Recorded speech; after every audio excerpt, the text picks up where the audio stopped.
స్కూల్లో character నేర్పించట్లా, only calculations నేర్పిస్తున్నారు. Future లో ఎంత సంపాదించాలనేదే తప్ప ఫ్యూచర్ లో ఎంత క్యారెక్టర్ డెవలప్ చేసుకోవాలి ఎవ్వడు చెప్పట్లా. నీకు మార్కులు ఎన్ని వచ్చినాయి అని చూస్తారు అంతే.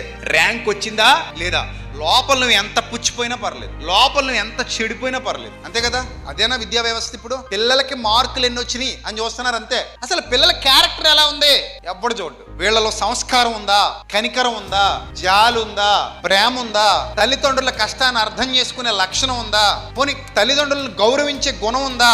ఎంతసేపు పండుకోతిల్లాగా లిప్స్టిక్లు రాసుకుని మొఖాలకు అయ్యి పూసుకుని రకరకాల బట్టలు వేసుకుని ఊరేగడం ఆడపిల్లలు నేర్చుకుంటున్నారు. ఈడేమో పెద్ద పండగ ప్యాంట్లు సిరిగిపోయిన ప్యాంట్లు వేసుకుని బండి కొనిపించేసుకుని గిన్ను కోడి కటింగ్ ఒకటి వేసుకుని చక్కగా బండి మీద ఊరేగడం వీడు నేర్చుకుంటున్నాడు. ఇది తప్పితే ఓ పద్ధతి, పాడు, సంస్కారం, విధి, విధానం బతుకుల్లో ఏమీ కనబడదు. ఎవడు నేర్పిస్తాడు మరి ఇవన్నీ?